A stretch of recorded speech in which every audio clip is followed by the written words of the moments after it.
Docente, buenas noches. Mi nombre es Castillo Morales Brenda Soraya y yo le voy a hablar acerca de la renta de primera a quinta categoría. Bueno, tenemos la renta de primera categoría, que nos dice que según lo que establece el artículo 23 de la Ley de Impuesto a la Renta, se consideran rentas de primera categoría aquellas que se obtengan una persona natural, sucesión indivisa o sociedad conyugal producto de arrendamientos de predios, subarrendamientos de predios, valor de las mejoras, cesión de bienes y derechos y la cesión gratuita de predios.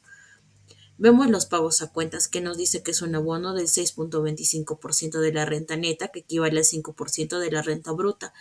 Se realiza en el formulario 1683 Guía de Arrendamiento Físico Virtual. La renta se considera devengada mes a mes. Tratándose de pagos adelantados, el contribuyente podrá efectuar el pago a cuenta en el mes en el que percibe el pago. En caso de condominios, cualquiera puede efectuar todo el pago a cuenta en función al íntegro de la merced conductiva. No hay pago a cuenta por rentas fictas, se declaran y pagan anualmente, no permite compensar pérdidas y la renta en moneda extranjera se convertirá en moneda nacional al tipo de cambio promedio ponderado compra.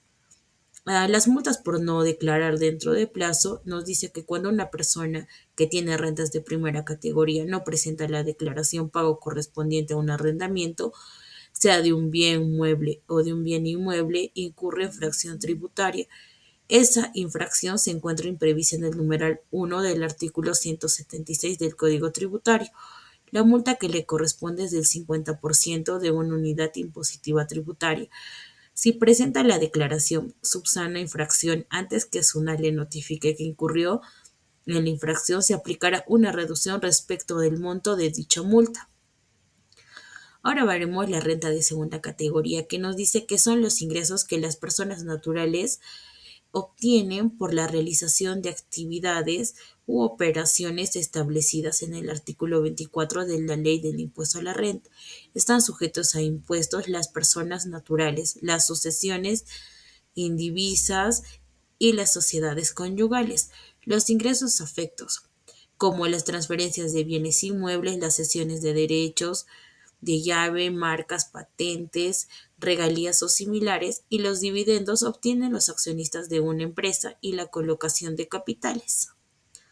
Las rentas provenientes de regalías, intereses, derechos de autor, cesión definitiva o temporal de marcas, patentes o similares, la enajenación de acciones, la enajenación de inmuebles y los dividendos. El pago del impuesto a la renta es mensual y es definitivo, excepto en el caso de enajenación de acciones. Se rige por el principio del percibido. Inicialmente, la empresa que paga la renta de segunda persona natural debe retener el impuesto. En su defecto, la persona debe pagar el impuesto a la renta. La tasa efectiva del impuesto a la renta es del 5%. Acá vamos a ver los casos en los que no se paga impuesto a la renta de segunda categoría. Primero está la venta de inmuebles que constituyen casas, habitación del enagente, del vendedor. Luego, la venta de inmuebles que hayan sido adquiridos antes del 1 de enero del año 2004. Luego, el costo de adquisición es mayor que el precio de venta. Y por último, las transferencias gratuitas. Aquí veremos la determinación del impuesto a la renta de segunda categoría por la venta de inmuebles. Nos dice que el ingreso menos el costo computable nos da una renta bruta y la renta bruta por la tasa efectiva, que es el 5%, como ya mencionamos, nos da el impuesto a la renta. La renta bruta menos la deducción del 20% es igual a la renta neta y la renta neta por la tasa, que es del 6.25%, nos da el impuesto a la renta. La renta de tercera categoría. Nos dice que el impuesto a la renta de tercera categoría es un tributo que se determina anualmente. Su cómputo se inicia el 1 de enero y finaliza el 31 de diciembre de cada año. Esta categoría de renta grava los impresos que provengan de las personas naturales con negocio, todo tipo de renta que se obtenga de las personas jurídicas y así también las rentas que se consideren como tercera categoría por mandato de la misma ley. La determinación de la utilidad tributaria, acá veremos el procedimiento de conciliación. Bueno, la utilidad contable o bruta neta, que es la utilidad antes de impuesto, más las adiciones, que nos dice que es para determinar la renta imponible, que son aquellos gastos no aceptados, menos las deducciones tributarias, que son para determinar la renta imponible, aquellos importes que la ley no considera como ingresos gravados con el impuesto. Nos da la utilidad tributaria o renta neta tributaria. La determinación del impuesto a la renta. Ahí vemos que los ingresos brutos menos los descuentos, rebajas, bonificaciones y otros nos da los ingresos netos menos el costo computable. La renta bruta, que son menos las deducciones contables, es igual a la renta neta contable, más las adiciones, que son los gastos no deducibles, menos las deducciones, que son los dividendos percibidos. La renta neta tributaria, que es una reducción de pérdida tributaria compensable de ejercicios anteriores, y la renta neta imponible, que es por la tasa del impuesto del 30%. Y el impuesto a la renta del ejercicio, que nos los créditos con derechos a devoluciones, los pagos a cuentas mensuales, nos da un impuesto a la renta por pagar. Ahora hablaremos acerca de la renta de cuarta categoría. Nos dice que son aquellas obtenidas por el desempeño individual e independientes de una profesión, arte, ciencia u oficio, y las obtenidas por el ejercicio de las actividades de director de empresas, síndico, mandatarios, gestor de negocios, etc. Las ventajas y facilidades de esta renta de cuarta categoría nos dice que mejora la condición como sujeto de crédito, ser identificado por sus potenciales clientes, el fraccionamiento de su deuda tributaria, las transacciones y operaciones por Internet vía SUNAT, operaciones en líneas, las que se realizan por la página de la SUNAT.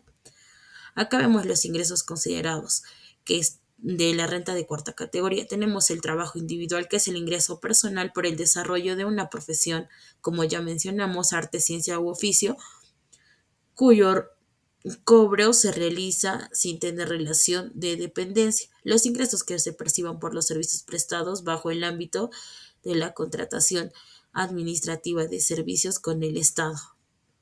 Luego vemos el desempeño de funciones, que nos dice que los directores de empresas, los regidores de municipios y consejeros de gobiernos regionales, síndico, mandatario y gestor de negocios, o los albaceas. ¿Quiénes están afectos a la renta de cuarta categoría? De acuerdo con la SUNAT, deben pagar renta de cuarta categoría los ingresos de cualquier trabajo individual de una profesión, arte, ciencia u oficio cuyo cobro se realiza sin tener relación de dependencia. Se incluyen las contraprestaciones que obtengan las personas que prestan servicios bajo la modalidad de contrato administrativo de servicios, las mismas que son calificadas como rentas de cuarta categoría. Los tributos afectos. Bueno, nos dicen impuesto a la renta de cuarta categoría por cuenta propia. La tasa vigente, que es del 8%. Esto está aplicable para pagos y o retenciones mensuales. Los recibos por honorarios electrónicos. El recibo por honorario electrónico se emite de manera física. Su generación será a través del sistema de emisión electrónica, teniendo como características que es emitido por el trabajador independiente, serie alfanumérica identificándose con los siguientes 4 caracteres: E001. Su numeración será automática y correlativa, siendo generada de manera cronológica por el sistema de emisión electrónica. Contiene un mecanismo de seguridad generado por medios electrónicos que ha añadido y o asociado al documento. Garantiza su autenticidad e integridad. El cálculo del impuesto por rentas de cuarta categoría. Y veremos las retenciones, ya que si somos trabajadores independientes y emites recibos por honorarios a personas, empresas o entidades calificadas como agentes de retención, te retendrán el impuesto a la renta por un monto equivalente al 8% del importe total de tu recibo emitido. No hay retención del impuesto cuando los recibos por honorarios que pague o acrediten que sean importe que no exceda el monto de 1.500 nuevos soles. Luego veremos los pagos a cuentas. Esto es cuando no te encuentras obligado a declarar y a realizar pagos a cuentas del impuesto a la renta de cuarta categoría por el ejercicio gravable. Esto se dio en el año 2016 y tus ingresos no superan los montos que se detallan en el siguiente cuadro que podemos observar. Luego, la declaración y pago mensual. Como contribuyente de rentas de cuarta categoría, estás obligado a presentar declaraciones mensuales a través del formulario virtual número 616, salvo que percibas importes que se encuentren dentro del rango exceptuado establecido por la SUNAT para cada año. Los pasos para ingresar al formulario virtual número 616 lo podemos encontrar en la página de la SUNAT. La renta de quinta categoría. Bueno, según la Superintendencia Nacional de Aduanas y Administración Tributaria, la renta de quinta categoría son los ingresos que se obtienen por el trabajo realizado en relación de dependencia para un tercero. Además, perteneciente a las rentas de trabajo, el impuesto de la renta de quinta categoría se calcula de forma anual. Se considera rentas de quinta categoría, entre otros, las otras rentas de quinta categoría, ingresos obtenidos por el trabajo prestados en forma dependiente, retribuciones de socios y o titulares de empresas, las participaciones de los trabajadores en las utilidades. ¿Quién está en la obligación de declarar y pagar el impuesto? El empleador, agente de retención, debe, además de retener, declarar en la planilla PLAME y pagar mensualmente a la SUNAT el impuesto retenido siempre que la remuneración bruta anual sea mayor a 7 UITs. El trabajador no está obligado a presentar declaración anual si percibe exclusivamente rentas de quinta categoría, salvo que se solicite devolución de retenciones en exceso o con el motivo de la deducción adicional de 3 UITs. Gracias, docente, eso es todo.